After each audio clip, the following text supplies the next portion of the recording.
will be delivered by TS Dr. Noshah Aizat bin Shuaib. I'm Dr. Siti Alia Masjuki from the Department of Civil Engineering, Kuliah of Engineering, International Islamic University, Malaysia, will be the moderator for today's webinar. Today, Persatuan Saintis Muslim Malaysia, Perintis, is honored to be able to organize this event.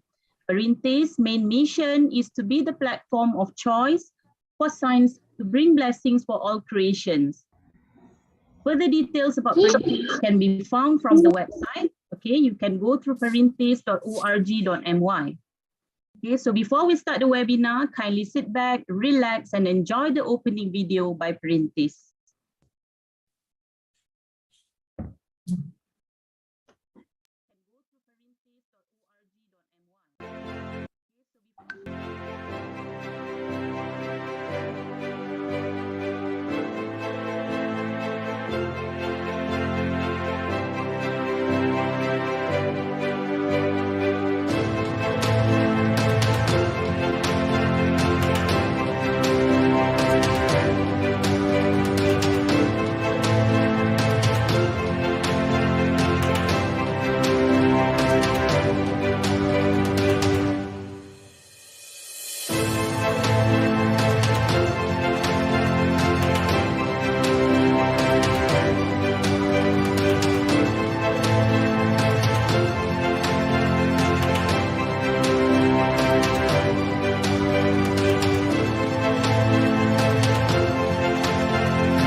Okay, thank you, organizer, for a very wonderful video presentation.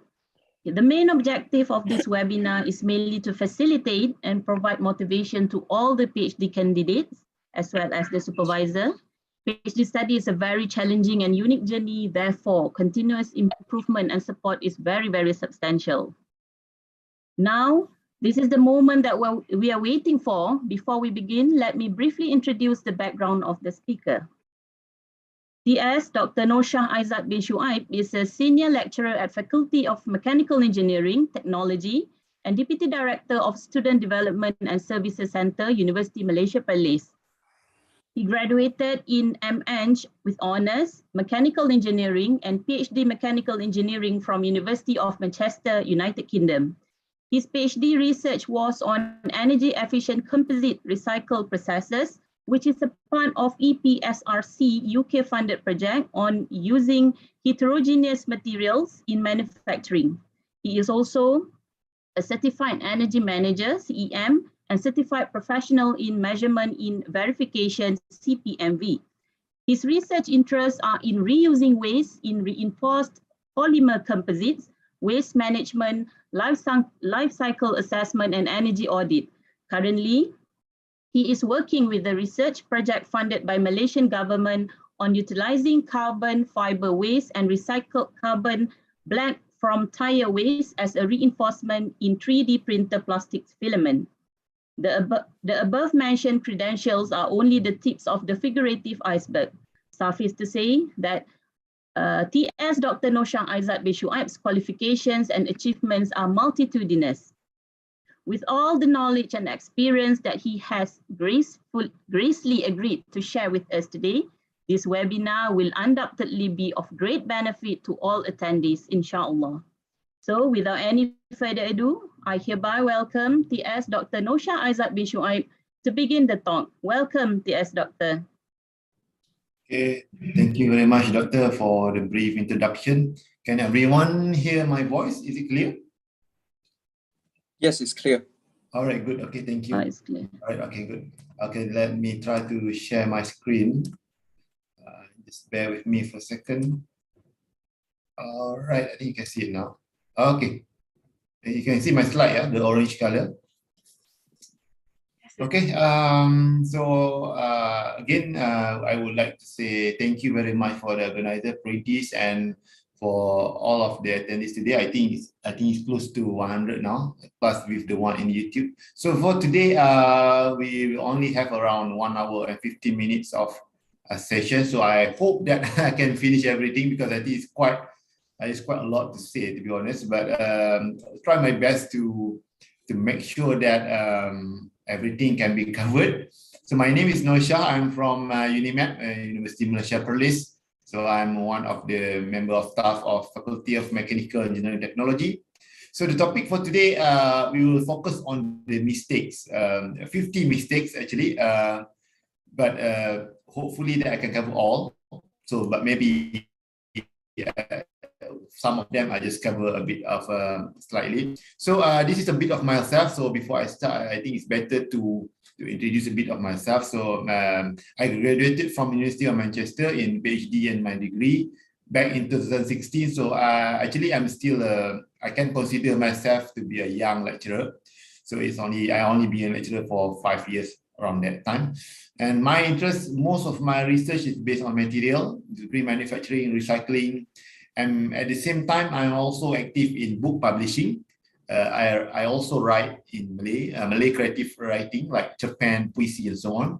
And I have published several books, journal paper, and so on. So for today, I will share my experience as a researcher, as well as my experience as a writer. So I think because in PhD, we know that writing is one of big part or big task to do. So I will share a bit of my writing experience in order to help you.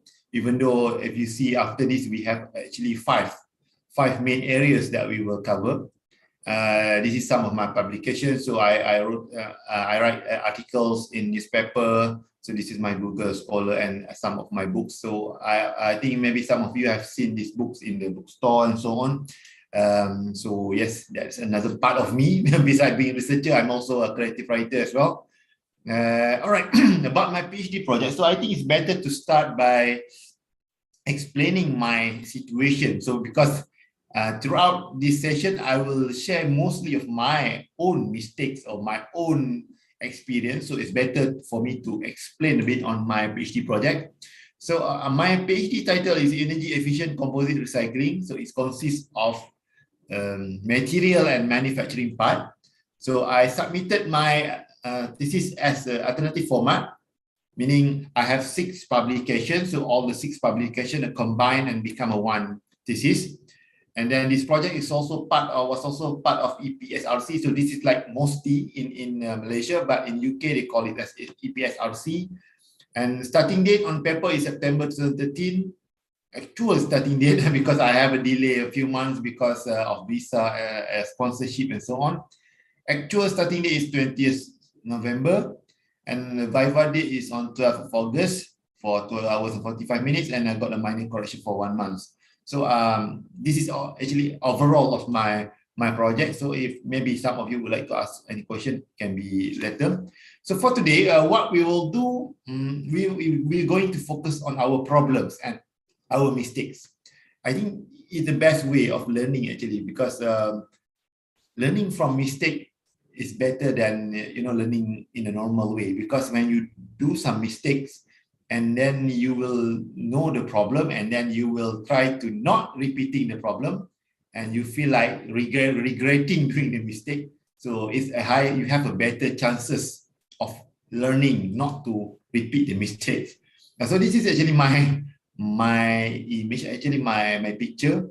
I took this right after my second year transfer project. So in Manchester, we have like a second year Viva. And then this actually, I was really depressed at that time, to be honest, because I got a lot of, my panel criticized me, and then I have like a bit of lack of progress or something like that. But this is me. So I took this picture in front of England won a World Cup, I think back in 1966, just to get me some spirit, so that I can win the PhD and so on. So yes, I was also in your seat.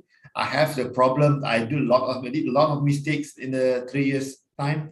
So yes, today I'm going to share with you the mistakes, and of course not some of the mistakes performed by my students and my colleagues and so on, but I just pile up together so in one slide. So maybe some of you have already read this. This is actually, I'm not sure why, but this article, actually I wrote this 5 years ago, 2017. However, it became some of the my friend, they share again this article. So this article, I think, is being circulated now in the internet, even though it's a bit an old one. So I only put 17 that time. So in 5 years ago, I only notified 17 mistakes of PhD student. However, after I became a lecturer, I had my own students. I had a lot of more experience in supervising. So now I realized that there are up to maybe 50 mistakes that we can share and we can learn from. All right, okay. Before we start, I hope that you can spend your time to do this. So this is so the way that we're going to communicate is by using Multimeter. So maybe some of you have already used this before. So I will put the link. I just want to know who you are. So you can click the one in the screen, the one that I give in the chat box. Okay, you can click that and try to respond, or you can scan. You can also scan the QR code on the screen by using your phone. So if I try to scan this one, what I will get is the, let me try it now. So you have some question that you can answer. Actually, there is one at the moment. So who are you? So I just want to know my audience for today. So we have around, I think we have around 100 number of participants here and in YouTube. So could you please scan the QR code on the screen and try to respond to the question. So who are you? Are you a PhD student? Are you a non-PhD student? Maybe you are master students or just an undergraduate. Are you from industry? Maybe some of you. Academic staff or others. So maybe you just a public, or you do not do any PhD or teaching, but you want to watch the session today. So please respond, and I will see in the my dashboard. All right, okay. So okay, it looks like most of you are PhD students. That's great. Okay, that's great. Keep on coming. Still open it, so you can do it while I'm talking. There are some non-PhD students, so I believe this must be from master's or degree, or there are 3 from industry. So probably the ones from industry is interested in doing PhD, maybe. Academic staff, so the supervisors and so on and others. So I can say majority of you are from You are the PhD student. Okay, that is great. That's great. So I'll just continue because I cannot wait for everyone. All right. Okay, and the next question. So I just move to the next question. So using the same link, then the same, could you please answer this question for me? So what do you want to hear today? Your expectation of this session? Because as I said before, we only have around 1 hour and 15 minutes. And I'm not going to manage to cover everything in detail in this short amount of time. So I think it would be better for me to have some kind of survey at the start of the session so that I know, okay, I know that what you want to hear. So could you please try to respond? Okay, there's one people coming. All right, good. Okay, can you do it while I'm talking? So I will come back to this afterward. So you can keep on writing down your expectation so that hopefully at the end I can meet your expectation, hopefully, inshallah, hopefully. Okay, for today, before we start, I just want to remind you that this is not the rules. Okay, you have to know this and remember this. This is not the rules. What I'm telling you is just a guideline and my own experience. And of course, if you see from the left image, a journey is a person in itself, not two are alike. We are different. Even myself, I had a Malaysian friend with the same supervisor around the same topic, and yet we had different challenges. So imagine you are from different universities, different topic, different research area, different country. So we have a lot of differences. So meaning for today, I'm not going to give you rule. I'm not going to say this, you have to follow this and you have to follow that. It depends. Even when I was doing my PhD, I was in UK, but now I'm in Malaysia. So the two countries have a different system as well and different challenges and different conditions as well. So this is, I have to tell you this because when I'm telling you all the mistakes, maybe you will take just half of it that is applicable to you, or maybe just 1 out of 50 that is applicable. I don't know. But please bear in mind that our journey is different, but I can share and you can find the similarity and you can try to apply in your case. Okay. All right. Okay. Actually, this is the summary. So actually, if I share this one, though, I don't have to do anything else. So this is the 50 mistakes. Actually, I pile up everything in one slide, but after this, I will go individually. So these are the 50 mistakes. So the mistakes are divided into 5 different sections. So I put in different color as well. The before PhD and preparation, personal life and motivation, PhD management and strategy, Viva and writing. So writing is a bit, actually I can do a separate event on writing as well, but today maybe writing just a bit. Viva is quite a lot. I think I have a lot of things to say about Viva as well. So yes, 50. But I would like to ask you one thing. Okay, before we go, I just want to see the expectation. So get the practical, get the tips, complete all the tips, handling, macam mana nak mula, how to start, share typical mistake, paper publication, common mistake, research question. I want to hear everything. Okay, I will do my best. How do I know which idea is right one? I have a claim to solve. How to know it's interesting topic. Okay, I think it's more about preparation. How to be successful, how to be right topic, okay, publication, the reality, 50 mistakes, how to manage time, Viva, step-by-step guide, okay? So I will try my best to cover, but if I cannot cover everything, you can ask Q&A afterward. Okay, this is the last question, last mentee before we start the first slide. So as I said before, I have 5 sections. So 5 sections. So my question now is, which one do you want to hear the most? So we have 5. So whether you are okay, meaning you are okay, you're not really interested. But if you want yes, meaning okay, you want me to focus on this topic. So we have 5. Could you please vote now? Okay, so you can see now. You can see a lot of I think 2 at the moment 2 persons are voting. So let's see. What is the score? At the moment, most of you would like to see on writing. Oh, okay. Because writing actually is going to be a long topic. But actually, as a writer myself, I deliver a lot of writings bengkel or writings workshop. So I can give you some tips as well. Management and strategy and Viva presentation, or not much on Viva. Yeah? Probably some of you are still in the early part of the PhD. Before PhD and preparation, not much. Okay, but I still will cover it. But maybe I will do just a very brief, very quickly on a PhD and preparation, management and strategy. Or maybe we can start with management and strategy first, since a lot of you would like to see this.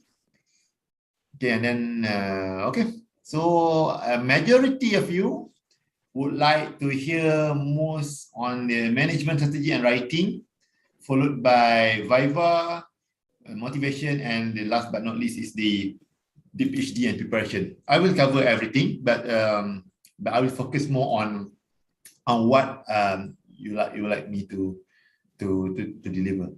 All right, let's start now. So here we go. Okay, I think you have already done this.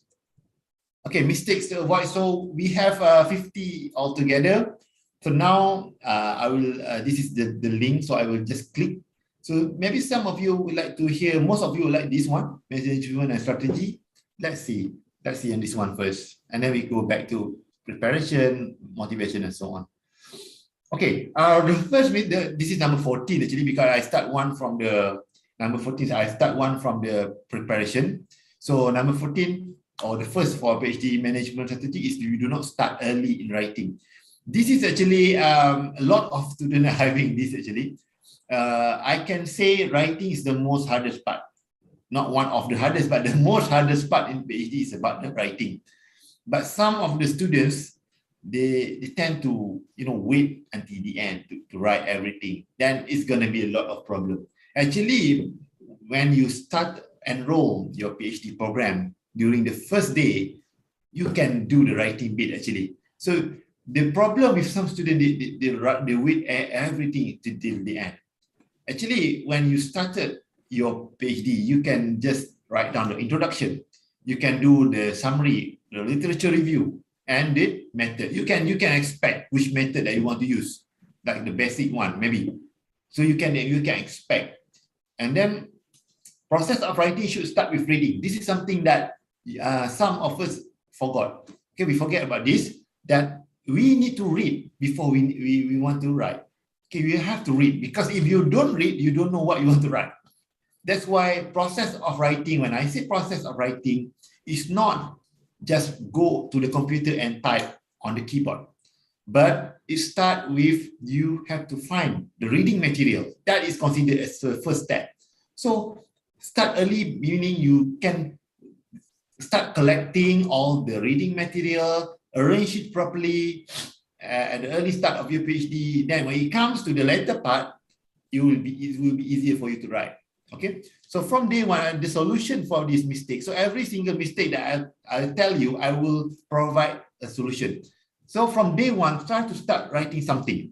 It can be like maybe 10 words or 100 words per day should be sufficient. For me, last time what I did is, I tried to write a draft for 100 words and then keep it. So tomorrow, I write another 100 draft, and then I revisit the draft a day before. Try to make a correction. So I do that regularly. In Islam, we call it istiqamah, like every day, almost every day. I try to do it. And then imagine if you do like 100 words per day. So in a week, you can get like 500 to 700. So imagine that if you do it regularly, then you don't have any problem in writing. Okay, so start early. Start writing and start planning early by reading, by doing some reading. Okay, number 15, the second one for PhD management is too many files. It's confusing. So this is more like a management of yourself. But like in your desktop, sometimes you have a lot of files coming in. So we because we are busy, so we tend to not rename the file. So at the end, after a few months, then you can see that your desktop will be a lot of file that you don't know what's going on. So that's why you need to try to manage your file. Not when I say file, it can be a physical file, you know, like the one in the binder and so on. But it can also be the, I'm talking more on the file on the computer. So on the desktop. So make sure that try to rename it. I had this problem. So at the end of the PhD, when I visited back the folder, it's a mess. It's a huge mess that I don't know what to do, and I just leave it like that. So it's better to rename and better to you know, to arrange it in a proper folder. When you download the paper, make sure you rename the paper. I know some of you using Mendeley, some of you using manual. I tend to use a manual way. So I download, sometimes I forgot to rename, and then it will be less, you know, when you download it from Science Direct, it's going to be like, it's not going to be the name, it's going to be like some coding. The name of the file is like a coding, so you don't really understand which file is that. So, meaning if you do this regularly, meaning if you have a poor file management system since year 1, so imagine what will happen in year 3. You will have, you know, it's gonna be mess, and you will have some problem. So the solution is try to start managing the file from now. From now on, yes, please going. If you don't have time, maybe you can do this while you are relaxing, because this arranging, cleaning, deleting file is not like something that need focus. You know, you can do it while watching football, probably. You know, you open your laptop while listening to music, something like that. You can just start to do it slowly. Okay, like this. This is my way of doing it. I know some of you using software and so on, but this is more like a manual. So this is my habit. I try to use this, and even until now, I will rename the file to the journal paper, and I downloaded. So I will rename the last name of the first author and the title and make it short. Because when you are writing your thesis, you will only remember the last name of the first author. So for example, this paper, Successful Closed Loop of Recycling Thermoset Composite. So the first author is J. Palmer, maybe John Palmer. So what I will rename the file will be Palmer dash Successful Closed Loop Recycling, blah, blah, blah, blah. Okay. So by this way, it will be easy for you to recall back the file. Because when you're writing, as I said before, you will only recognize the last name of the first author. In this case, it's Palmer. So I will call this paper as Palmer. I don't really remember the title anymore. So make sure you need to rename the file. That's one of the strategy. Okay, this is the next mistakes. I think this is number 16 or 17. Okay, you avoid meeting with supervisor. So this is also I think a lot of us have this problem.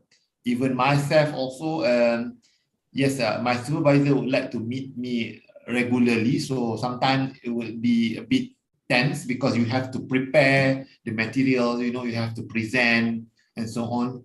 So some of the students, they run away from the supervisor, missing in action. This is, I think, this is normal. Feel inferior. So meaning the reason why you don't want to meet your supervisor is because you feel inferior. You feel like in Malay we call it aku ni rasa macam bodoh lah, something like that lah kan. We feel like inferior. We feel like we don't have the capability of engaging with the discussion.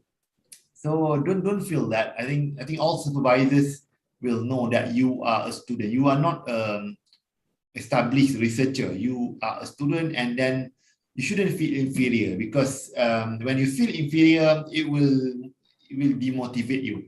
So try to be professional and try to prepare yourself before you meet the supervisor. I know a lot of students when you meet the supervisor after exit the supervisor's office, then you feel, you know, demotivated because of all the criticism and so on. And some of you take the comments too personally and emotionally affected. Even my supervisor, he always say like this. He's African. He's a British African. So he always said to me when I don't know about something, he will say, Asha, you are now a PhD student, you should know this. He always say that. But I don't take that personally. I said that I just laugh. I just say, okay, sir, next time I will be better. But don't take comments too personal. Even it can be more harsh than that. You know, so your supervisor also has the mood, you know, some good mood and some bad mood. So don't be emotionally affected. Remember, the supervisor is your sifu or we call it Malay tok guru lah, kan? So everything that he or she said, just accept it, just swallow it, and then just move on.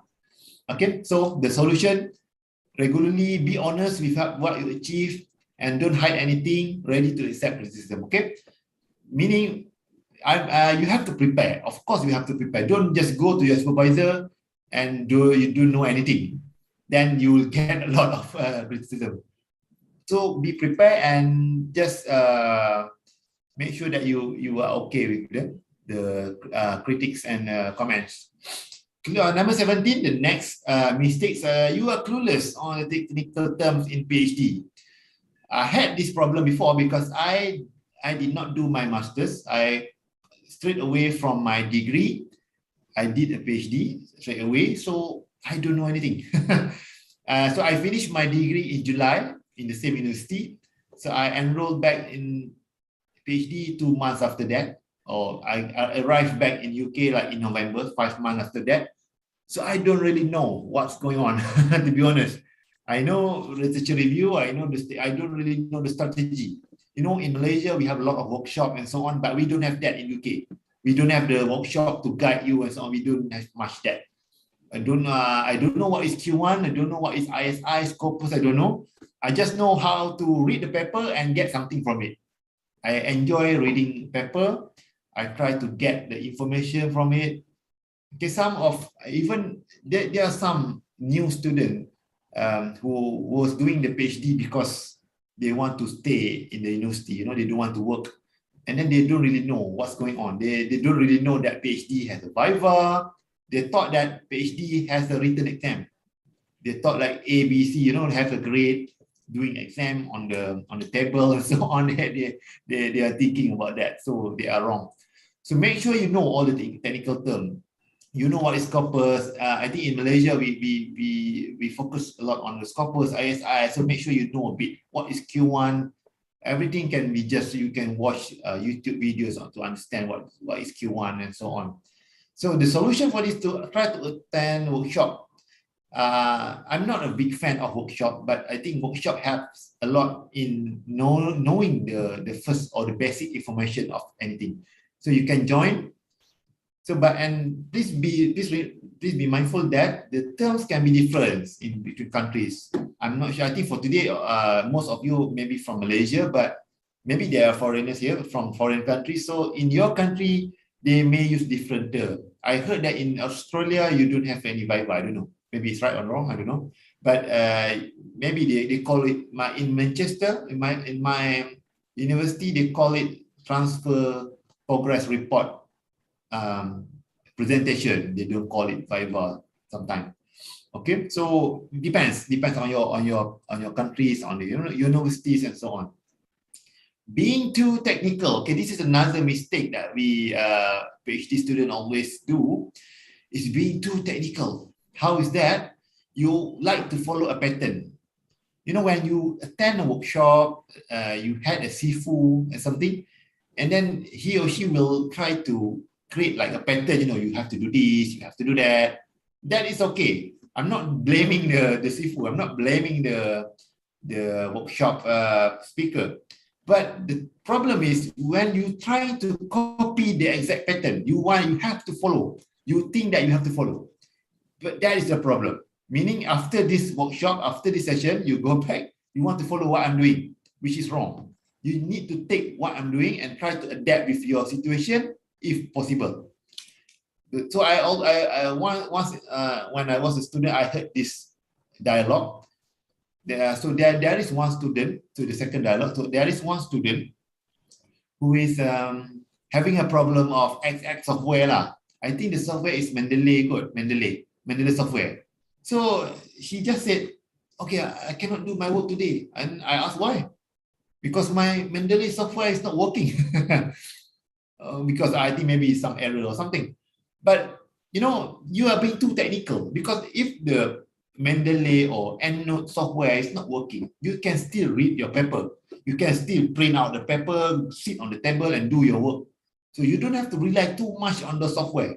You can do some other things while waiting for the software to be okay. This is what I mean by be too technical. And then you do not flexible in terms of changing working style.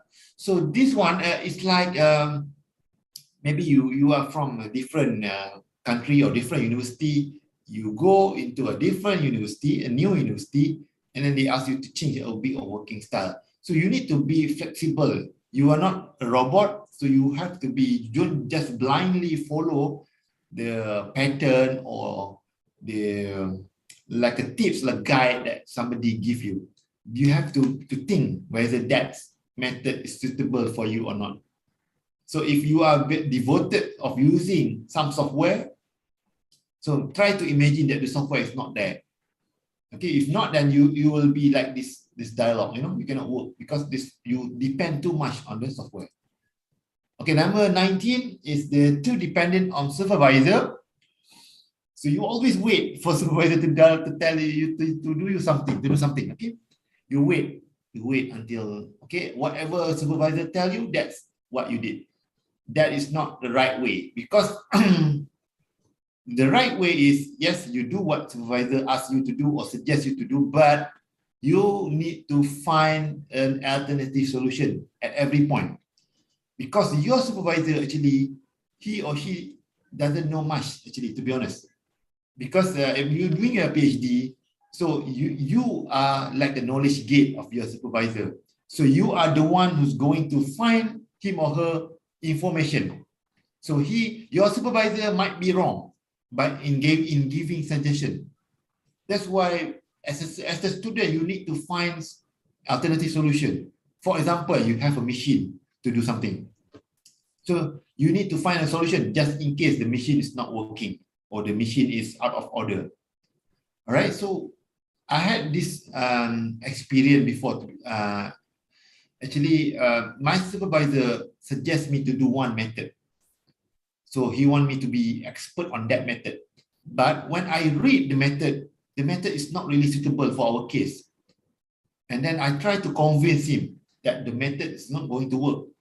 And at the same time, I find an alternative solution. You know what happened?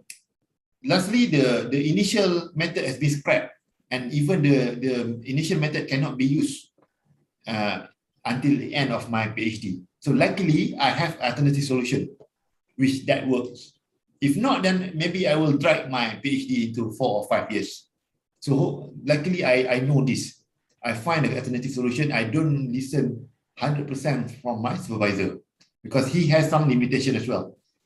Okay. And I managed to convince him that I'm right and he's kind of wrong, something like that. All right. After graduated, still following the step. Okay. So after you graduate, please don't just, you know, just follow your supervisor. You need to be independent at some point. Okay. So the solution, as I said before, your supervisor is to guide and give feedback, not to spoon fed you. Okay. They're just there to, you need to give something to him for him to digest and give a suggestion to you. So it's not like you waiting for information to flow from your supervisor.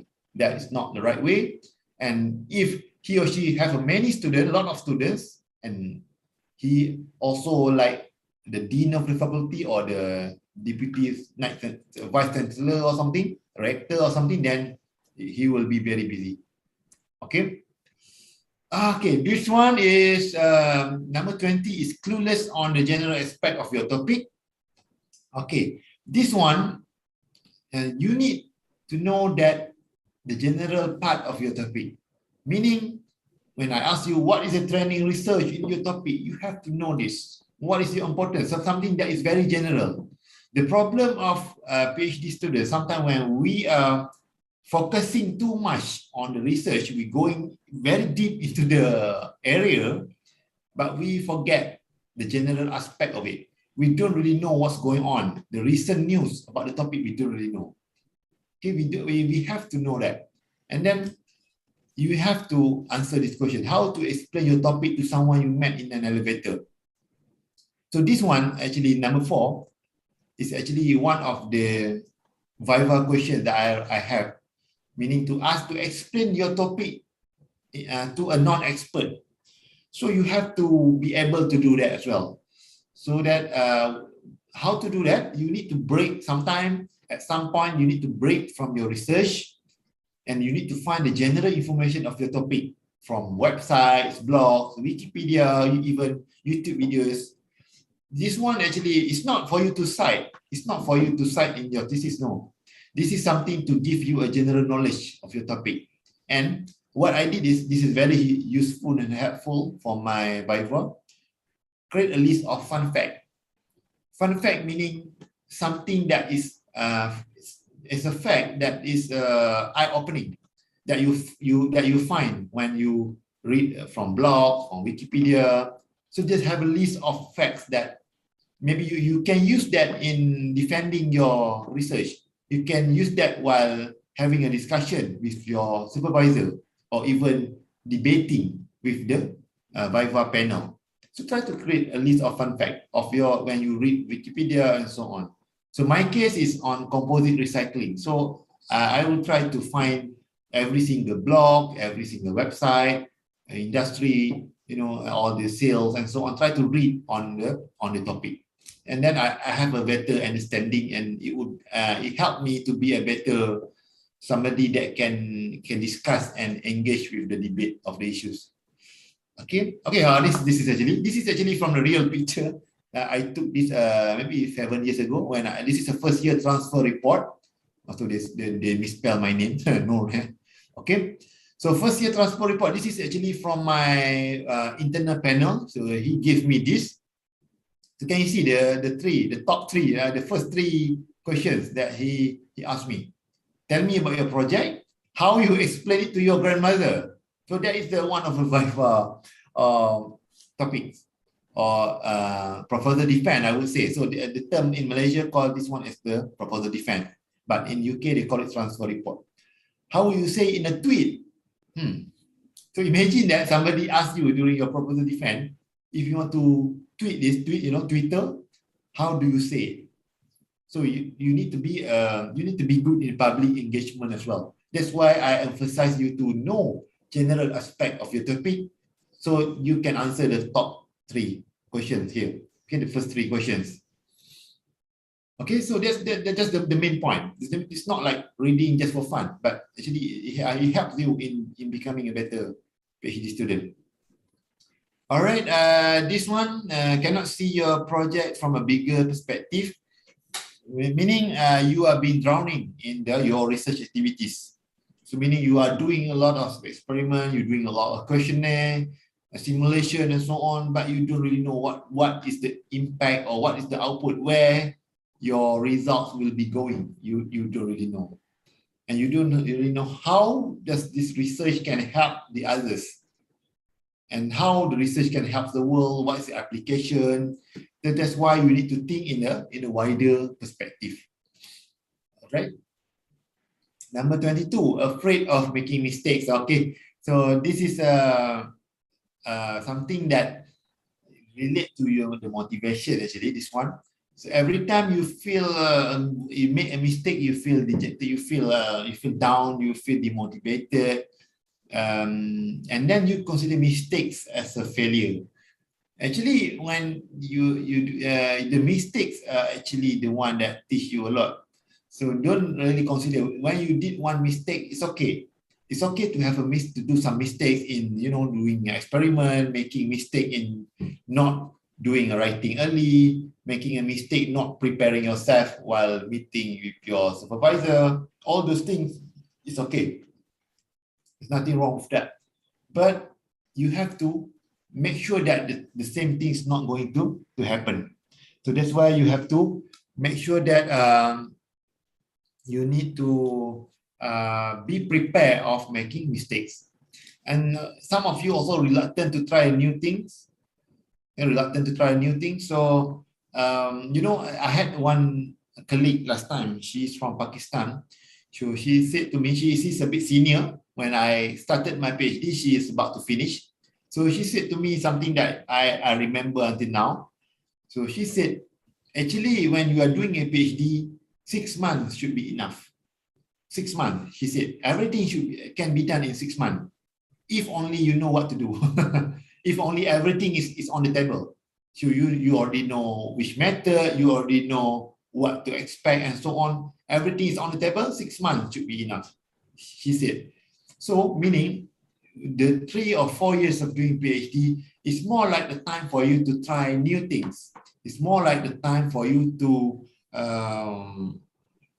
experience, you know, to do some trials. It's not like everything you do must be correct in the first trial. Okay, some of you may also have this kind of dialogue in your mind. So I don't want to waste my time. Can you just tell me what is the correct way of doing it? So this one is something like, I always hear this from a student who has been, you know, like you want to be quick and so on. I understand that most of us, we have a timeline, but at the same time, you need to know that the PhD is a learning journey. So you cannot just do everything right. It must be something wrong in the middle.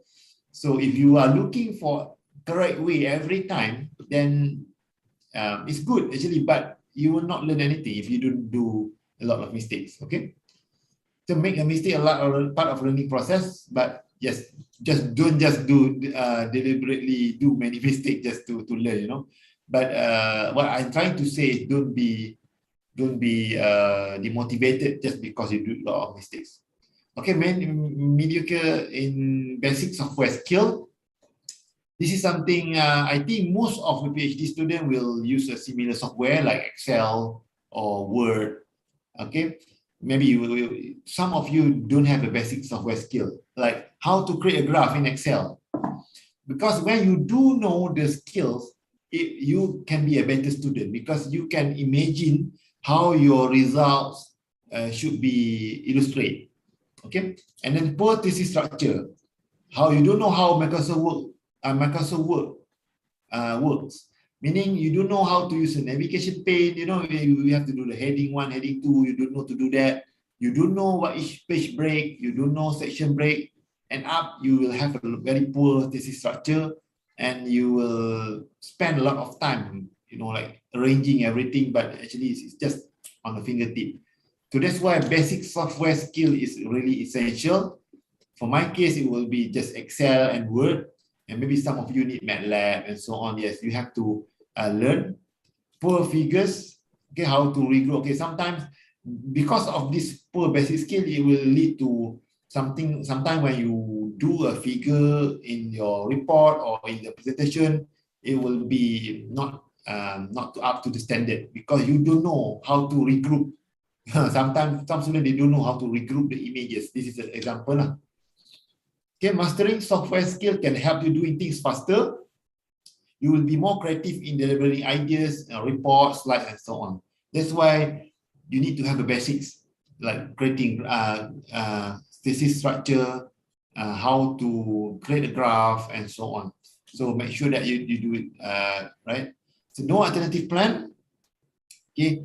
So some of you have no alternative plan. This is kind of very risky for your PhD. So that's why you need to consider different routes of your PhD.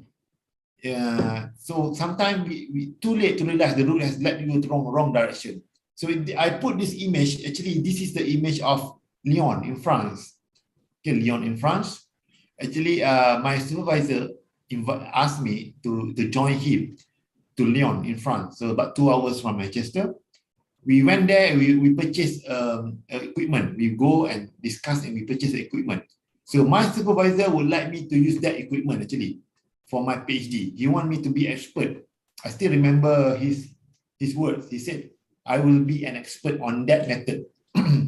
At the same time, I'm okay with him. But at the same time, I'm also thinking, maybe that won't work because it's a new method. So I'm thinking of maybe it won't work. Okay, it's not going to work. So what I will do, I find an alternative method. So I'm not using that machine after all. I said this machine cannot be used, blah, blah, blah, blah. I try to convince him, and then I propose my own solution. So I think we should use this method. And then he agreed. And then yes, we scrapped the idea. I'm not sure what happened to the machine, but we scrapped the idea, and then we follow the new idea that I proposed. Okay, clueless. So when you don't have a different alternative plan, you will be clueless when things go wrong. So this is why you're being stuck. This is why some of your PhD extend to a few years, because you cannot provide any alternative plan. So that's why when now at the moment you can try to figure out some alternative route so that you don't have to, you're not going to be stuck for a long time if something goes wrong. Okay, so this mostly goes for the methodology. So you can ask yourself, what other method that can be carried out to achieve the research objective? You don't take notes while reading, so this is more like a strategy. You read too many papers, but you don't know what's going on. So this is very important as well. I think as a PhD student, you will read maybe 100 of papers, but you don't know what's going on. So that's why when you're doing some reading, you need to do some notes. You need to get some, I call it as the catalog, you know, the catalog of your papers that you are reading. So you have some kind of database so that you can refer it back when you are going to write or in later part of your PhD. So maybe some of you have this problem. I want to cite about XX I read a month ago, but where is it now? Because you don't take notes, you don't highlight, you don't really pay attention of your reading activity. So I have no clue what I'm reading. So because you don't take notes and you don't put everything together. So you can make a simple notes or list of reading, like a catalog form of table. Okay, like this. Okay, this is in Malay, by the way. So what I did is I put in the different table. So when after a few months you are in your PhD, you will definitely know your the sub-subjects. They're like a mini subjects in your area. So what you will do, you will try to document it. You try to document your file according to the theme. So one file or one table for one area, something like that. So you can also give a rating. So rating of the paper. So the rating of the paper might be helpful because when you read the paper, it's going to be a lot of how do we say this? Even in the same topic, some of the paper are not useful or a rubbish paper for you, for your case. So you need to do some rating so that you know which paper is the best and which paper is you don't have to read. You know that Rotten Tomatoes, you know, like the movie review, you can do something like that. Or this paper is good or not. This paper is not relevant or not, something like that. So try to do that. So when you do this rating, you know that this rating, those papers that have rating 10, meaning this is very important paper, so you have to print, you have to khatam, you know, baca banyak kali, read a lot of time for that paper, and so on. So try to do this to make sure that you know what you're doing. For example, I did this, so I put aim, material, test, and conclusion. So in my case, this is the best way because I'm doing on material and manufacturing. So I would like to focus on the material and the test and some comments. So I put some my own comments. And then if you do this, you don't have to reread this paper, especially if the paper has rating lower than 5, meaning the paper is very rubbish for your case. It's not that the paper is low quality, but the paper has nothing to do with you. Okay. All right, that's the first part. Wow, nearly 11 o'clock. So I already finished this one. So let's move to, let's see the Multimeter, what's going on now. All right. So out of now, let's try to do writing first. And last but not least, we go on the top two. And this two will be the later one. So let's go on writing. But the writing part is not really long for this session. But I'll try my best to cover. Okay, let's go to writing. writing. Oops, where's the writing part? Okay, this one. Okay, let's do some again Multimeter again. So I would like you to vote how difficult to write each chapter. So in your own opinion, so maybe some of you just started or not even started the PhD yet. Can you just try to using the same link that I've given you? Okay, I think some question, but I think I will later on respond. So please vote on that link that I've given you. Okay, so which chapter is the most difficult and the least difficult, or everything is difficult for you? So just try to get some opinion from your side. What do you think? The best, the most difficult and the most easiest? But of course, it depends on you. Some of you may think introduction is the best, it's the most easier. Okay, so number 5 is the hardest, yeah? It's the hardest and easiest. So let's see what we'll do, how's the result will look like. At the moment, a lot of you saying literature review and result and discussion, okay? So literature review is the hardest. All right, okay, interesting. I thought like you were going to say result and discussion. For me, the most easiest one is methodology, for me.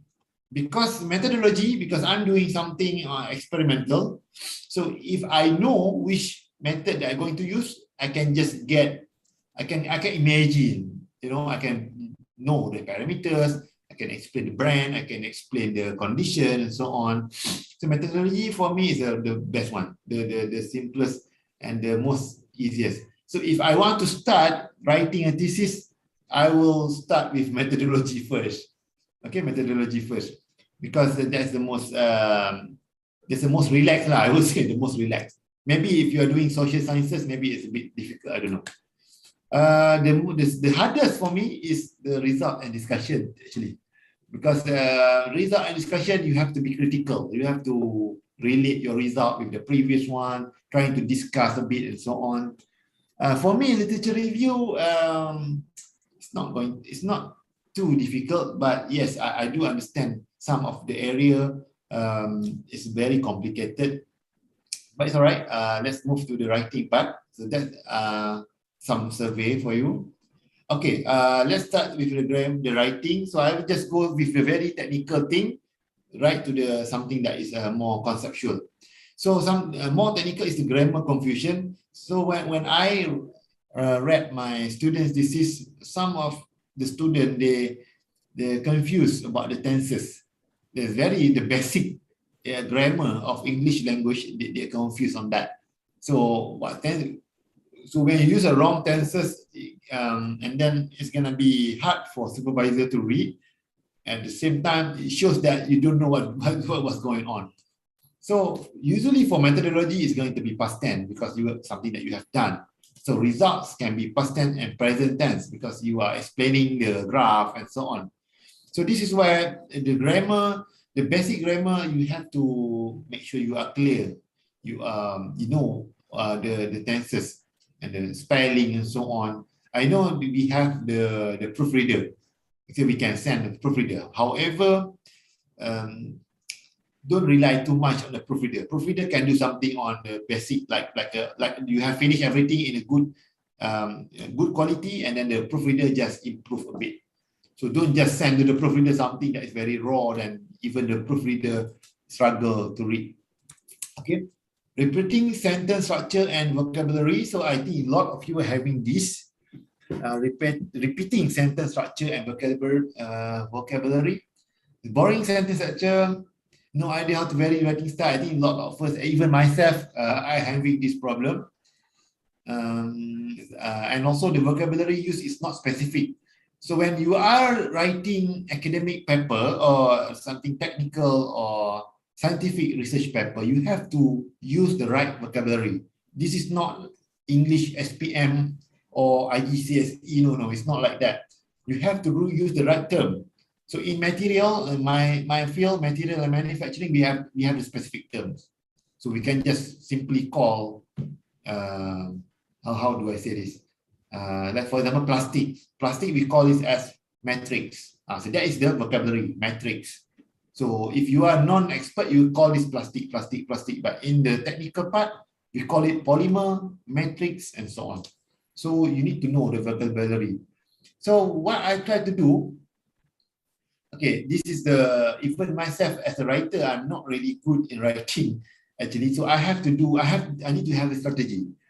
So what I did for my PhD, I cannot show you now because I think I'm not prepared to show you, but I try to compile, I try to copy the paragraph from other authors and see the different structures and different way of writing.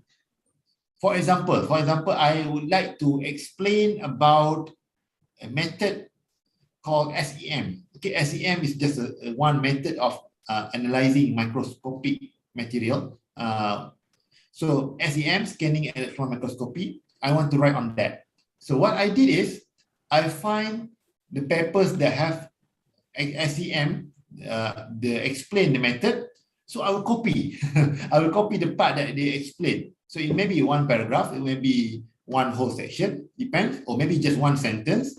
I copy everything in one single sheet, everything. So this is an example sentence structure for SEM. So I will have a lot of, like maybe from 10 different journals. So from there, I can compare, oh, this is how they write. So I know which information that I should include. So I'm not tiru, I'm not copying them, but I try to adapt this. Maybe I just pick, oh, this guy explained about this, so I take this one bit, and then combine, become my own structure.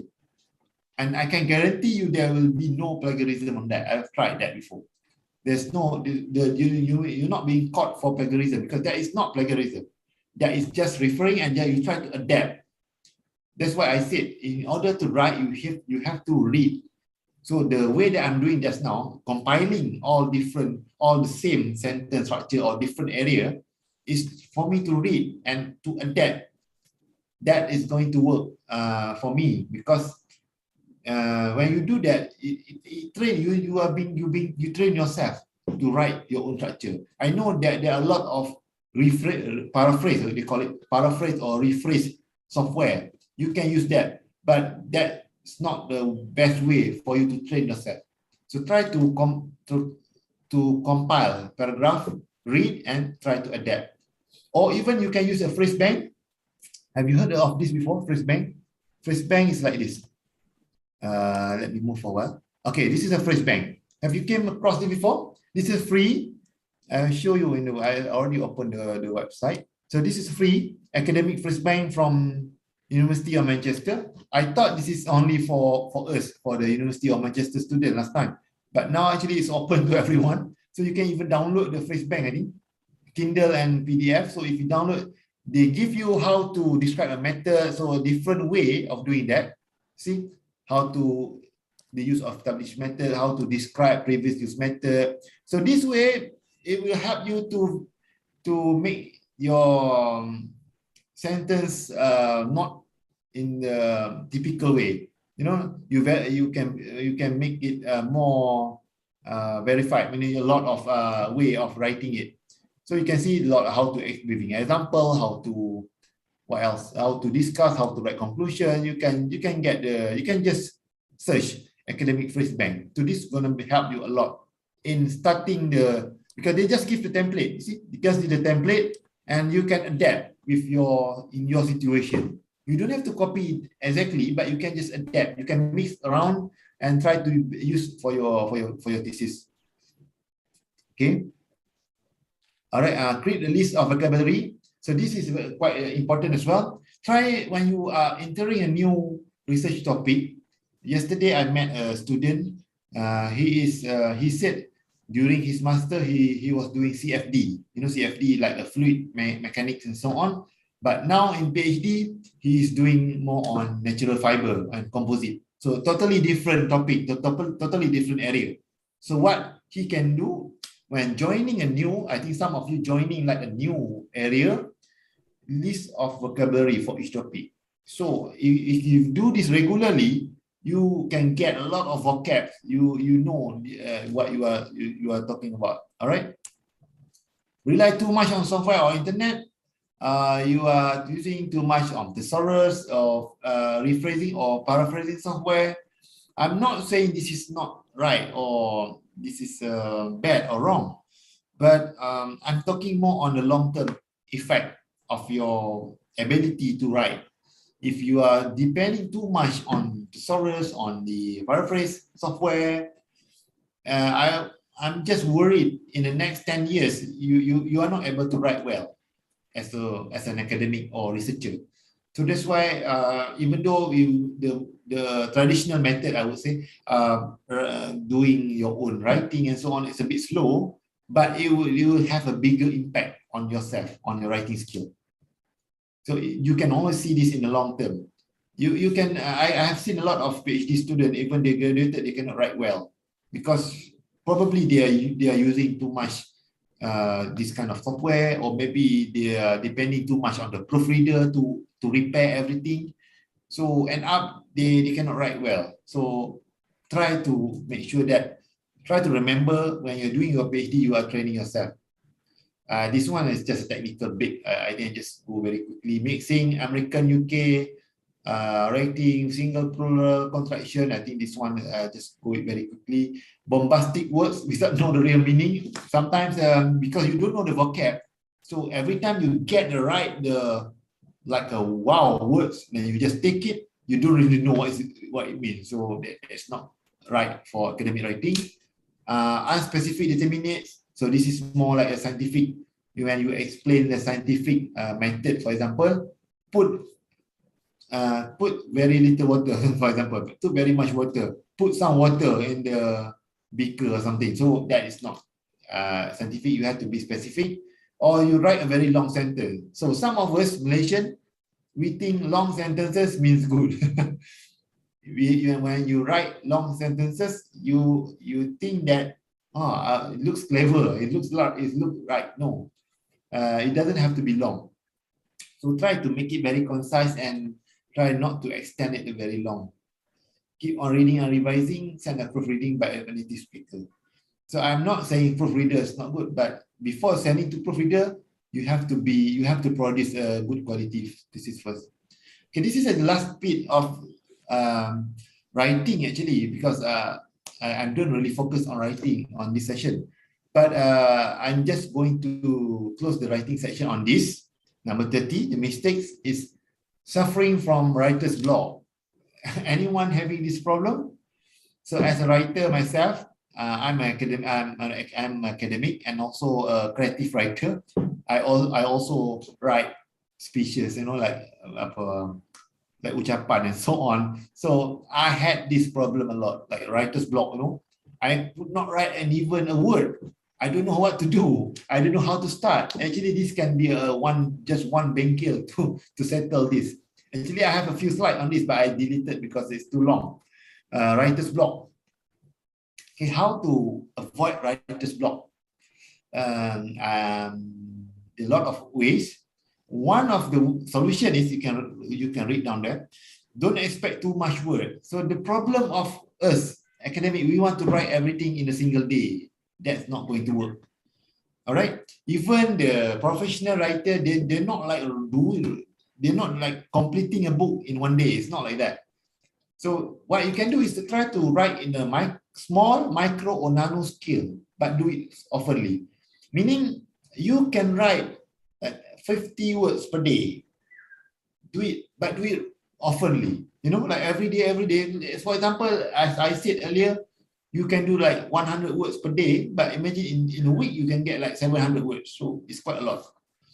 Okay, and practicing golden writing hours. So this is actually something that I would like to recommend. I learned this from a speaker from my university before. So they call it as golden writing hours.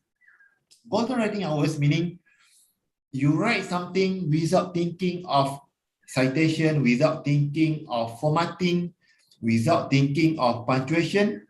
So you just glue yourself for a number of minutes, for example, 30 minutes, and write whatever that comes into your mind. Okay, whatever. Okay, maybe you have a draft a bit in your head, just go. Okay, don't think about grammar, punctuation, spelling. No, don't think about that. And then in the 30 minutes, you will be surprised on how much you can write. And even though that you are writing something that is not publishable, that is not a final version, but actually you have started. You know, the biggest fear of a writer, myself as I'm a writer, the biggest fear as a writer is seeing a blank page. When you open the Microsoft Word, it's a word, the white blank space. That is the biggest fear for me, seriously. So that's why I do this a lot. I do this golden writing hours a lot. I just glue myself. I just type. I just type in number of minutes. I just type, and then after that time, after finish, I can realize that, oh, I can get a draft done. Actually, it gives you some kind of, you feel better because you have done something. Even though the something is not really good quality, but writing and editing is a two different things. So when you write a draft, keep it away. Maybe next day you come back and edit it. So when it comes to editing, your mood and your motivation will be a bit high because you have started and you feel relaxed a bit. Okay, remember, writing is not editing. Okay, writing is not editing. Writing is throwing out the ideas. Editing, put the citation, check the grammar, check the punctuation, check the anything spelling and so on. That is not writing, that's editing. So focus more on writing, focus more on delivering your ideas. And then editing and paraphrasing can come later. So that's what I did. I do 100 words today. Next day, I will write another 100 words and edit the earlier 100 words and so on. So when I did that, I have a good timetable of doing that, and then finally it helps me a lot when I want to submit my thesis. I don't have a time where I'm being crammed to write everything in a single week or month. Pick the right time, allocate specific time for writing and schedule. So this is actually from a book by Dr. Umi Kalsum Ngah. I think she's retired now. So this is a book called Mudahnya Menulis. So the tips on writing. So you need to specific time actually for writing. I know most of you or some of you may have married, have kids and so on. I luckily when I did my PhD, I was single, but now I have a kid and 3-year-old daughter. Yes, it's very challenging to write. That's why I don't really write when my daughter is around. So when my daughter's playing besides me, I don't write. To be honest, I cannot write at that time. So my writing time actually I will start like 5 a.m. in the morning. So usually when I want to write article or cerpen or anything, I will write in the morning, like 5 a.m. until like 7 a.m. So those times are a prime time for me because my kids is not awake yet, and the office is not going to disturb me because it's not in office hours. So it depends on you. Some of you may like nighttime after 10 o'clock, most probably. For me, I cannot write at that time because I'm kind of morning person. So I feel sleepy quite early. So usually I will go to bed at 11 o'clock. So I will focus more on in the morning session or even 4 o'clock in the morning. It depends whether there is football in the TV or not. If there's football on the telly, yes, I will wake up a bit early. So yes, he helps me to do some writing and to do some work. So yes, you have to plan. The thing is you have to plan. If you wait, some of us, we like to wait. Usually as an academic, the thing is not compulsory, right, to write article and so on. So you feel like, nantilah, tunggulah, free. No, you are not going to find any free time. You have to find it. Okay. My routine is I like to do I said the golden writing hours. I like to do this in a cafe. Last time I spent a lot of time in Tea Life, Kanga. In Kanga there's one Tea Life or chat time. So I was there to write a book. So my students, I always saw my students there. So now we have Starbucks and so on. So sometimes I go to Starbucks to write as well. So when I glue myself in the Starbucks or in a cafe, I would manage to get some works done, especially on writing draft. Okay, writing draft. So you can do that as well. Try to do the golden writing hours. All right, so I think we have 15 minutes left. So I think I'm not sure what to do now because we only managed to finish 2.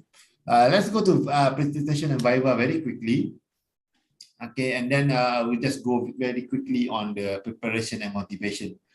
So how many minutes you will have during your presentation and Viva slot?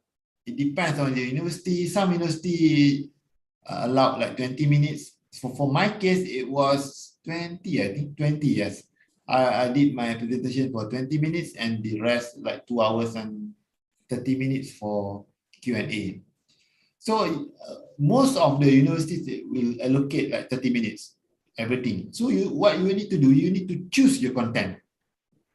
You definitely need to choose your content. If not, then it's gonna be mess because in 30 minutes, you will lump everything in the 3 years work in 30 minutes. So imagine what will happen. It will be it will be a mess for you, and then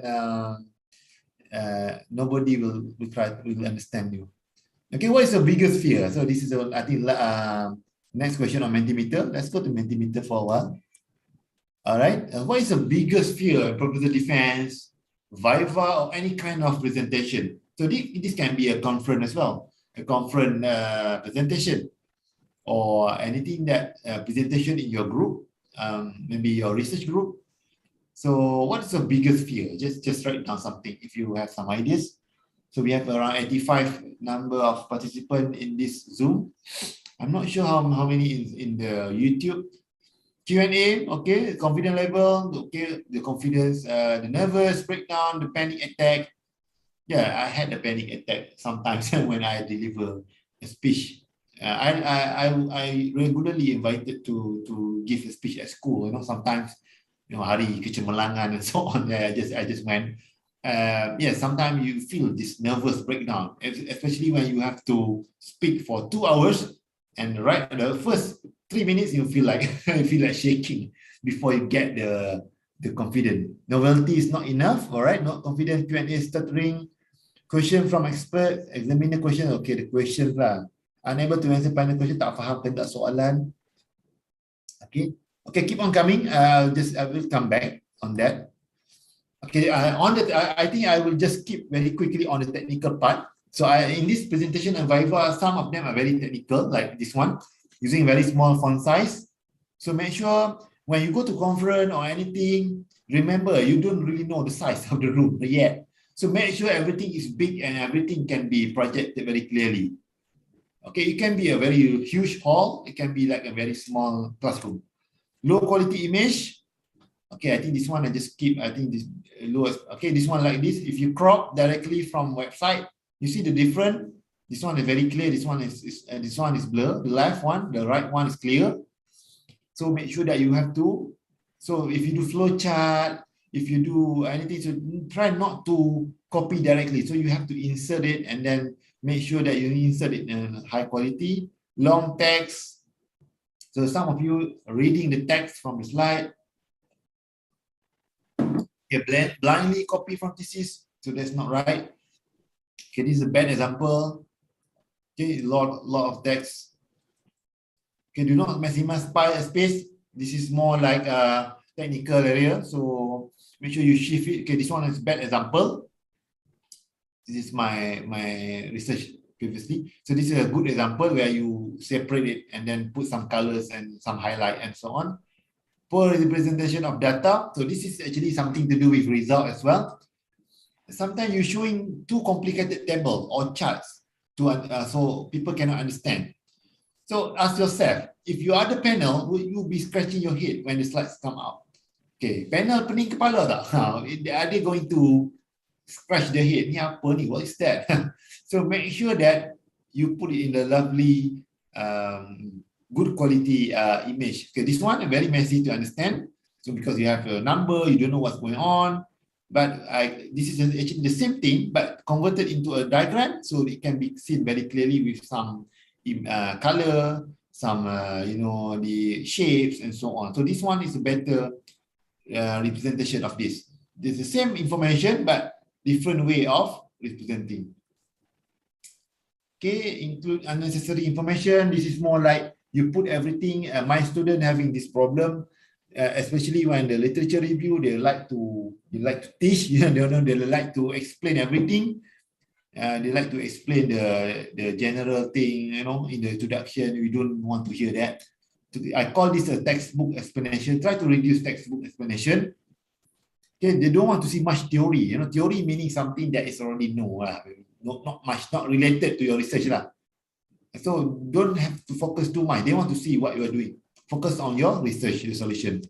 I saw any. I think you can do all the colors, typing errors, typing errors, too crowded, and so on.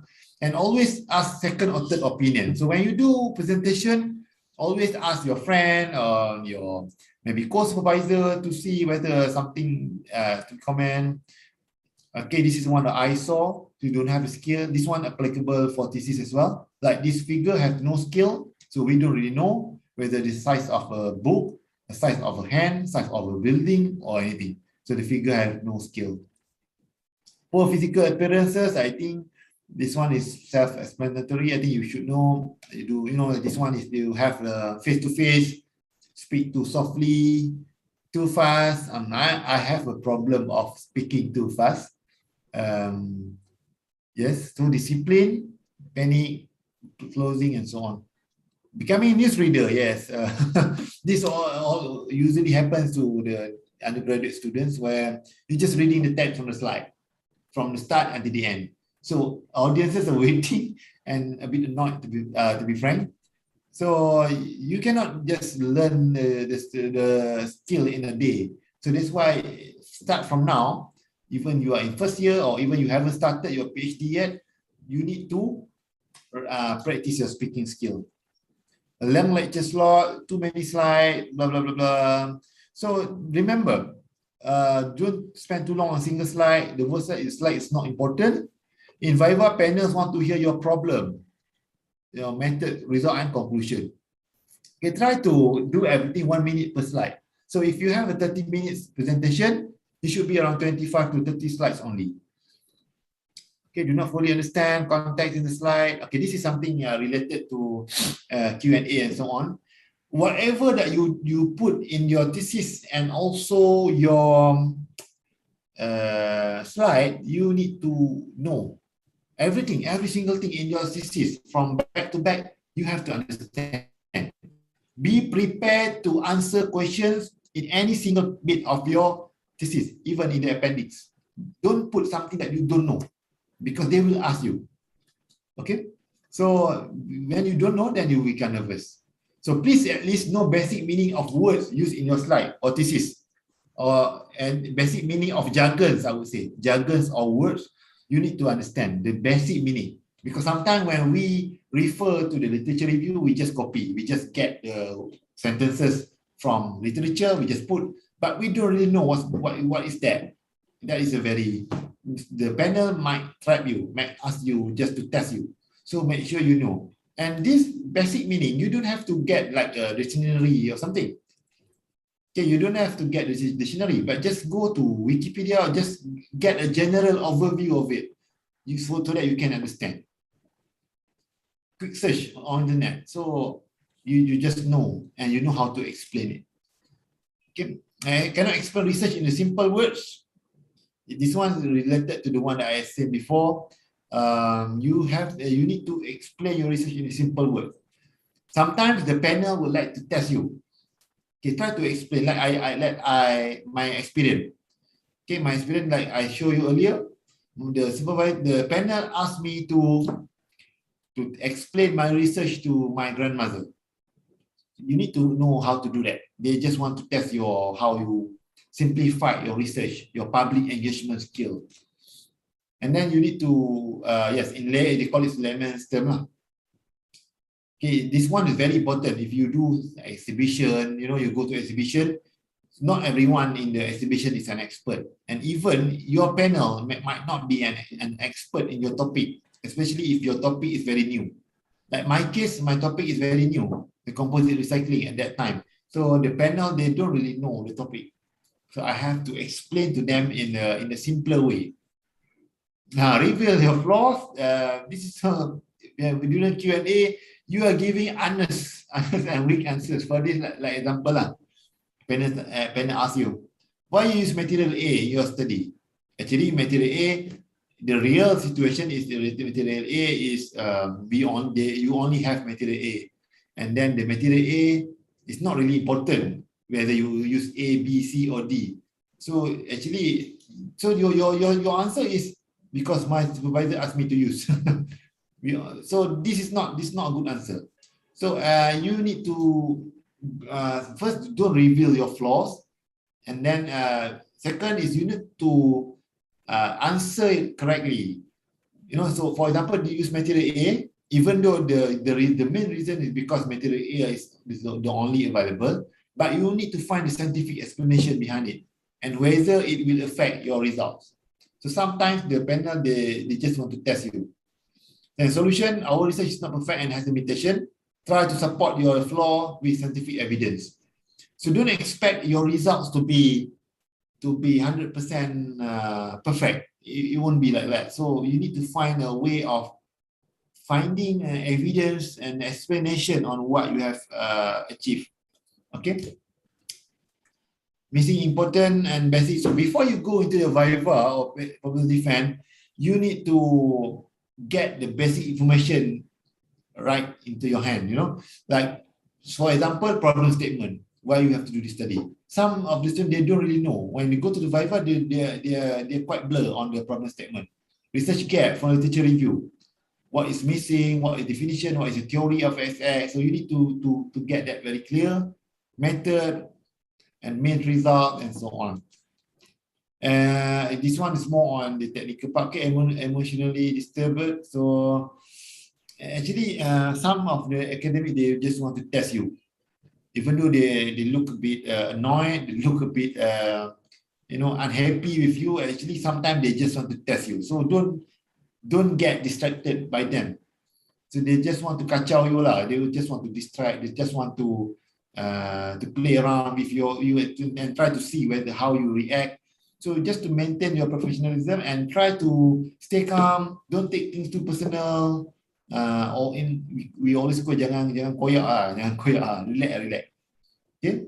Sometimes they deliberately make your life difficult, and this is part of the learning process. It's part of learning process. Then I highlight important part. So sometimes in the slide, this is more on the slide actually. So you have to highlight when you want to present something, Viva presentation and so on. You need to recreate. Sometimes you have to recreate the images, to recreate your results so that important part can be seen clearly. So this is why we have to use arrows. We have to use circles, like this one lah. This is the logo, right? So can you see that what is the important part of the logo, but actually it's hiding. So FedEx actually there is an arrow here. You see E and X, then arrow. So actually they want to show that FedEx is the company, the courier, right? So arrow going this way, right? And this one is the image of somebody cycling, and this one is the image of the continent, the African, then also the image of a lady and the children. So don't do this in your slide. You're not going to do something artistic. So make sure you label, you circle, you highlight what you want to show in your diagram and so on. Okay, self-practice. You cannot avoid from self-practice. So when you want to, especially when English is not your first language, and then you have a problem of using the language, you need to self-practice, and you need to try to have a flashcard, that kind of thing. So instead of putting every text on the slide, you can do some kind of flashcard and try to do a mock session with your peers. So my students, they have a group of friends. So every time before the Viva or mock Viva, they will just do the mock Viva among them. And then even myself, sometimes I conduct a mock Viva for my students as well, just to get them feel the heat and so on. We feel the ague. So this is some of you like try to avoid confrontation and you don't give adequate answer. What you need to do is you need to argue. Okay, argue meaning, that's why I from the early part of this presentation, I told you, you need to grab the information very in your research area or research topic holistically, meaning you need to know everything, even the published one and the unpublished one. So you need to know everything. So that when you know everything, inshallah, when you go to argue, you have the confrontation. You have a lot of things in your mind that you can throw, even because we don't really know what the panel will ask us. Okay, so that's why we need to be prepared. Dia macam, it's like we play football lah. Okay, we play football. We don't really know the opponents that we're going to face. But the best thing we can do is we just practice to be the best team. Okay, and then when you be the best team, you are in the best condition, you can fight, you can win with any other teams. So you need to be prepared, but don't be too defensive, because some panels they don't want to correct you, they just give the suggestion for improvement. So maybe you just take it, okay, I will consider this as a future or so on. Okay, some of them they will just give some simple adjustment, but that is not really important, but maybe you can do it in your correction and so on. At one point, sometimes you need to agree to disagree. All right. Okay, so some possible questions.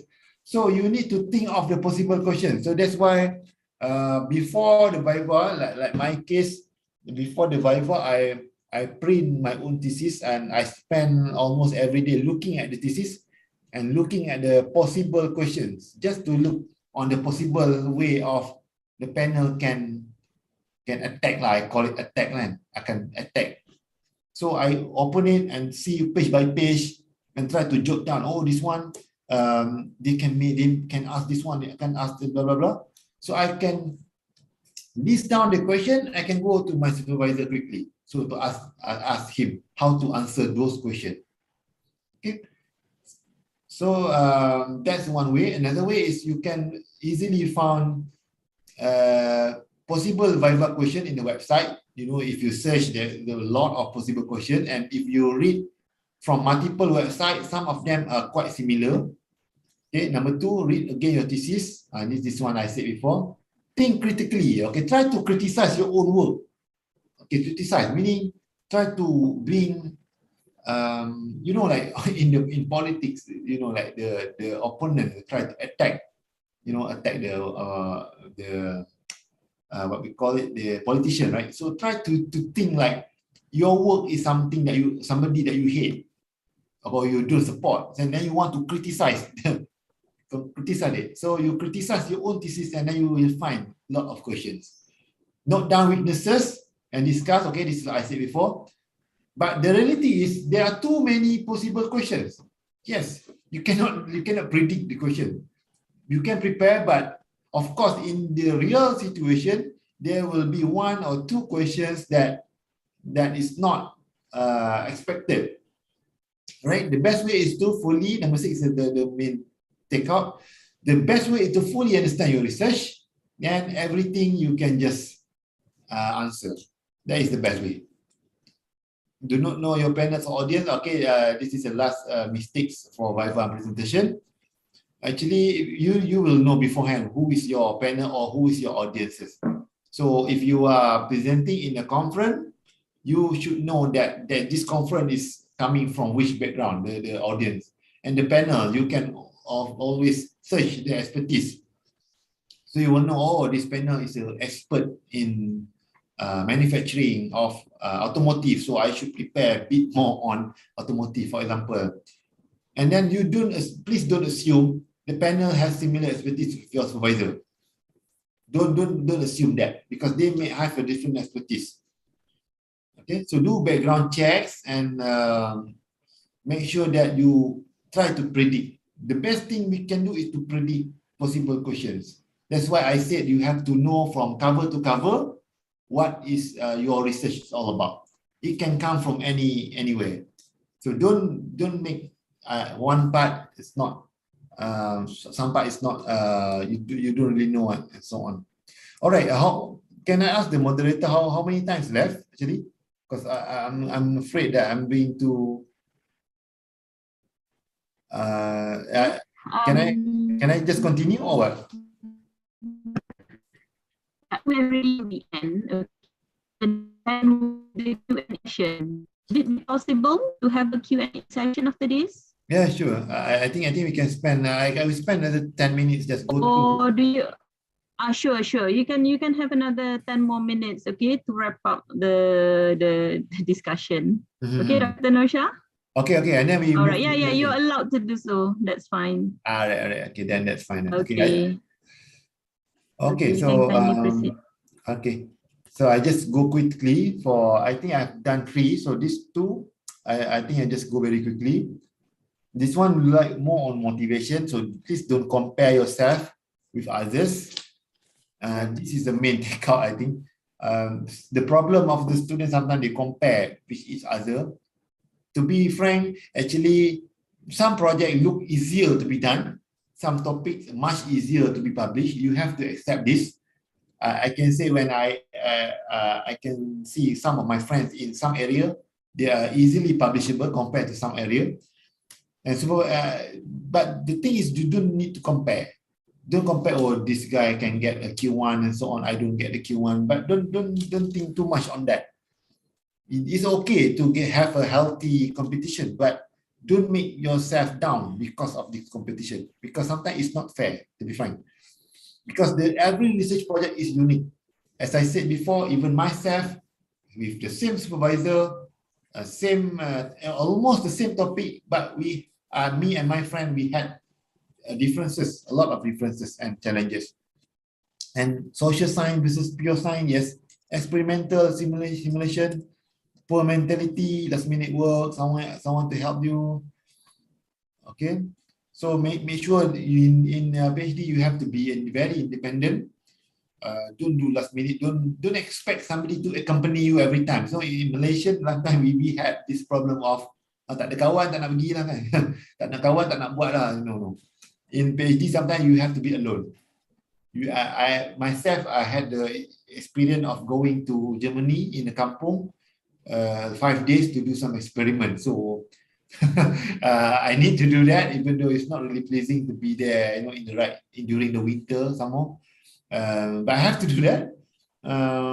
If not, then it cannot be done. The PhD is not going to be done. Okay, take a honeymoon year. Usually this happens to those in overseas.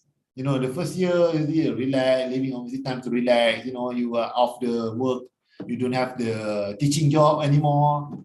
You are in overseas. You have the car. You want to travel a lot. Yes. So no supervision. I can relax.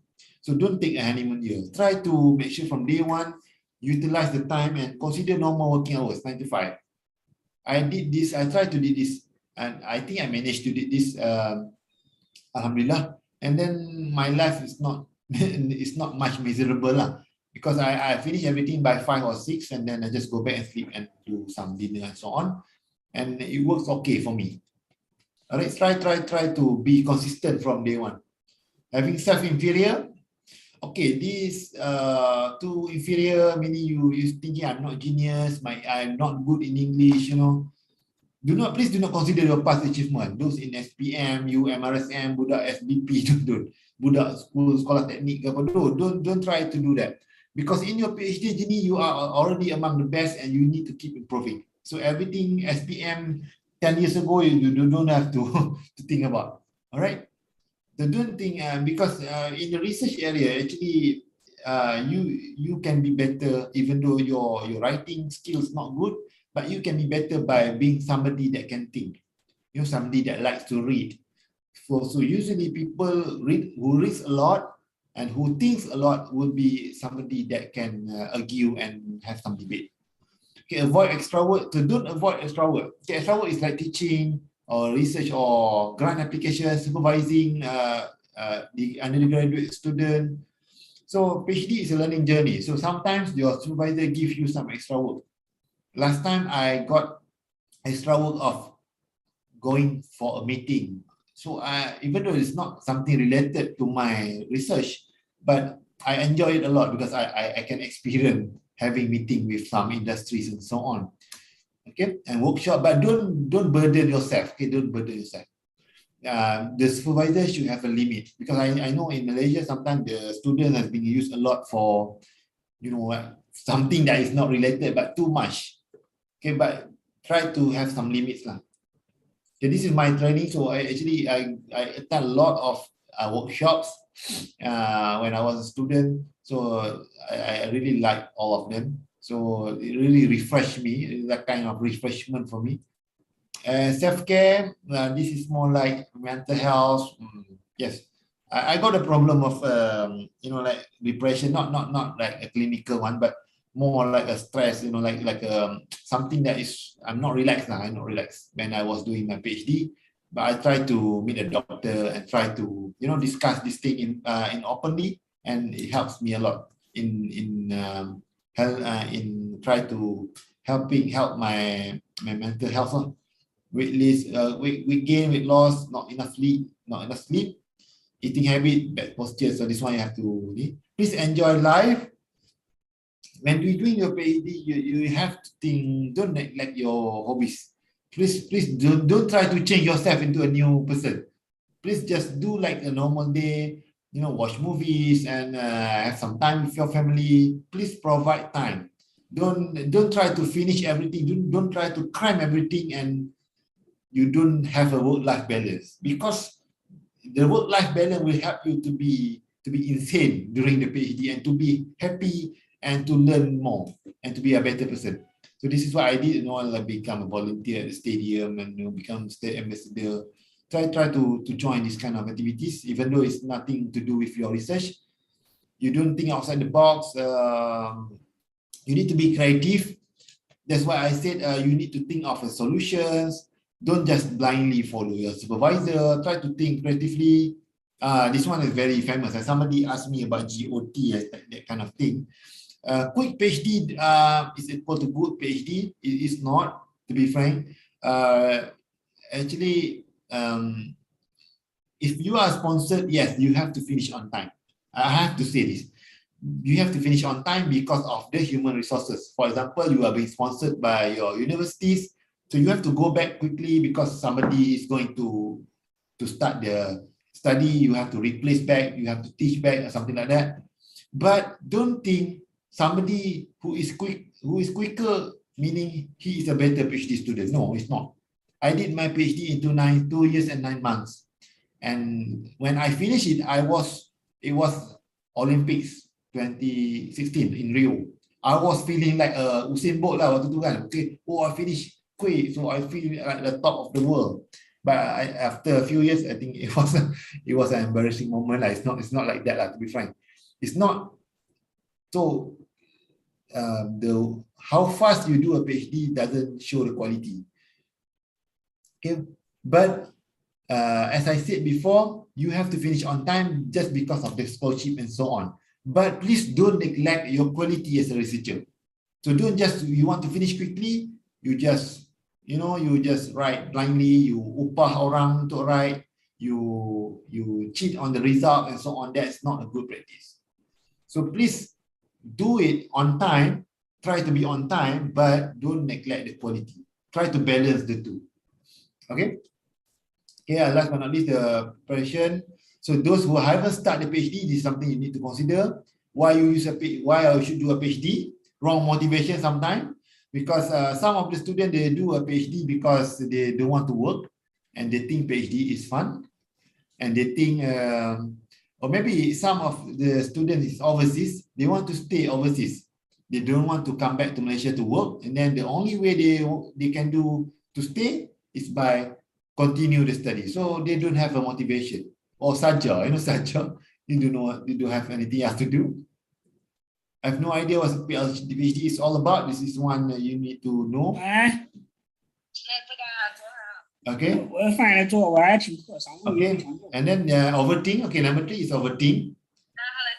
Okay.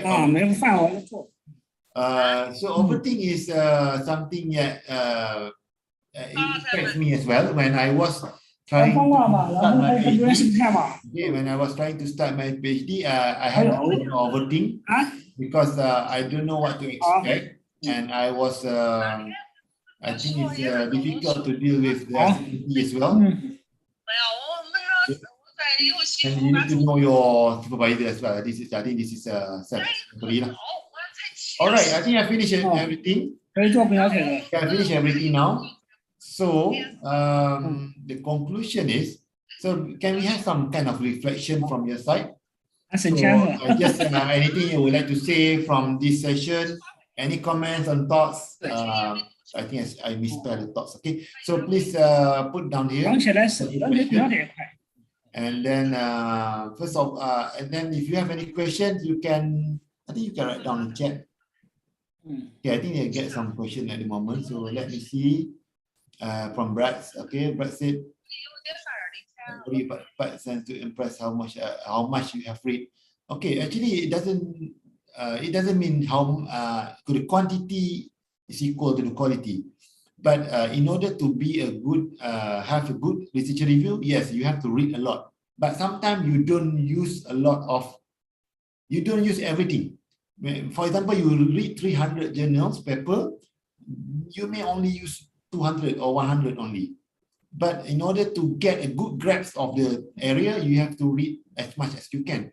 But it doesn't mean if you read a little, you cannot get the idea. You know what I mean? Sometimes you read 100 of very good journal paper, then that should be sufficient compared to reading 200 of conference proceeding, which is not really in-depth. So it doesn't mean how much, but it depends on whether you can extract the information or whether you can get the knowledge gap from the reading is the most the matter lah. That's the most important bit. Can we have the slide? Actually, the slides, I put it publicly in Facebook a few months ago. I can share you the Facebook link, or I can give the organizer the slide as well. Actually, it's on Facebook, all the slides, but the simplified version of the slide, or the 50 mistakes and so on. Okay, the YouTube is here as well. I will put the Facebook link. I put on my Facebook the slides. I put in the image. Okay, unable to answer. How should we respond? So if you cannot answer, it depends on the questions. Whether the question is related to your research, sometimes you can answer something like this. Oh, okay, I agree with you, but the question I think is a bit off from the topic that we are doing, because I know about that one, but I don't focus on that one, so I don't have any answer. That is maybe one solution. If the topic is really in depth in your topic, but you don't know, that is a bit of a problem. But maybe just to try to be frank. Okay, I don't really know about this. Just try to understand whatever that. It's better to be frank rather than be quiet and so on. But try to, because some panel they tend to ask something that is related to them, meaning they're trying to bring this discussion to their field. So sometimes it will be off the topic. So that's why you have to be able to say, oh, I'm not covering that, so I don't focus on that and blah blah blah. So maybe that is one of the solution as well. It depends on the nature of the question. All right. Okay. You have the, if you get the, let me, okay. Okay, thank you for the reflection. So if you need any thoughts, any feedback, you can write. So I think the question just go on the chat box lah. On the chat box, if you have any questions, please ask on the chat box. So please, those who would like to say something or feedback for this session, I think that would be helpful for myself as well. So okay, I'll give the link. Any more questions from the audience? I will just see whether I got anything from the YouTube. It's maybe, I don't know whether YouTube has going to be any questions. Any questions? If you have any questions, feel free to ask. Okay, please do not hesitate to ask. I will try my best to answer. Okay. It's a bit challenging to know, because we come from the different backgrounds. I know some of you from social science, Some of you may not from Malaysia, may not may from different countries, so we may have a different conditions or different environment, but sometimes we can share something lah. Anyway, I would like to wish all of you best of luck. Don't be too stressed out. Don't be. I think I have a final slide actually. There is one final slide on conclusion. This is the main takeout lah. Okay, the main takeout, I forgot about this. Don't feel bad about it. Mistakes are normal. So even though that you have done something bad, you know, you miscalculate experimental procedure or something, that is normal. Don't feel bad. Even though you're being scolded by your supervisor said you are useless and so on. That please try to motivate yourself to fight back. You know, you need to have some kind of spirit untuk to fight back, to make sure that you prove your supervisor is wrong. Meaning your supervisor said you are useless, try to prove him or her wrong. Okay, every PhD journey is unique. You do not compare. I always emphasize this, do not compare myself. Even though I can finish 2 years and 9 months, doesn't mean I'm good. I'm not saying that. Even I got a lot of students who finish in 4 years, but they are better than me in terms of experience, in terms of managing challenges. They are better than me. But I do agree we have to finish on time because of the sponsorship and so on. But try to make sure the 3 years is fruitful. The 3 years is benefit for you. Think about the long term, because after this you're going to be an academic researcher, or even maybe like a government servant, or in any position. So think about the long term. So if your PhD journey is quick, is too quick, and you don't learn anything, then your PhD is just nothing. You just get a doctor, and then you are, I'm not saying you are useless, but you're not up to the expectation. More mistake you make, you will learn more. But don't just go around and make mistakes lah. But try to self-reflect on what you have done, the mistakes, and then try to make a adjustment and correction from that. All right. Okay. Thank you for those who gave me the reflection. Anyone would like to ask any question anymore? If not, then I will pass to. Okay. Thank you. Okay. You are welcome for everyone. Thank you for joining me today. And again, thank you for Perintis for having me today. All right. I pass back to Dr. T. Silakan. Dr. Back to you. Okay, Alhamdulillah. Thank you, TS Dr. Nosha, for a very wonderful tips. Okay, I hope that all the input gained from this talk can boost strong motivation to all the PhD candidates. All right. I hope there is no more questions, right? No more questions. So if there's no more questions before we end, maybe we can have a photo session. Yes, we can. Let me try. All right. I hope that everyone can. Maybe you can stop sharing. Yeah, I'm trying to open my Zoom. I'm not really familiar with Zoom. Okay, that's fine. That's okay, so it's coming now. Maybe we can have a photo session. Everyone, if you could enable your camera. Okay, I've stopped sharing now. All right. Okay. Right. All right. Okay, if everyone can enable your camera, then we can have a photo session. All right. Okay. Okay, let me start. Hold on for a while. Okay, hold on for a while. Yes. All right. Okay. We have 2 slides. Okay, so let me start with the first one. All right. Oh, okay. So everyone is still enabling their camera. Okay. 1, 2, 3. 1, 2, 3. Okay. Please hold on for a while. Okay, I have another page. All right. Okay, 1, 2, 3. Okay. All right.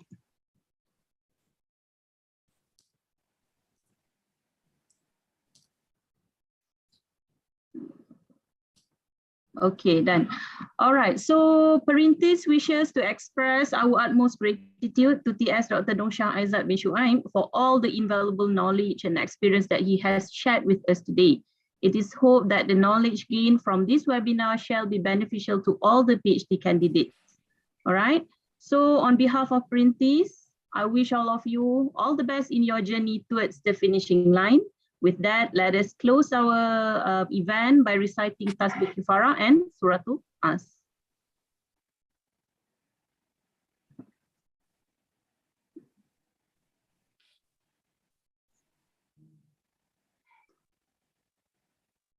All right, thank you, Dr. Norsha, and thank you everyone for joining Right, so again, us. I've already given my email or Facebook. If you want to contact me, you can use that email or social media. Thank you. Yeah, okay. All right. All right, with that, wabillahi taufiq wal hidayah. Wassalamualaikum warahmatullahi wabarakatuh. Inshallah, till we meet again in the next webinar series. Okay, bye. Thank you, Dr. Okay. Thank you, Dr. Norsha. Thank you, everyone. Doctor.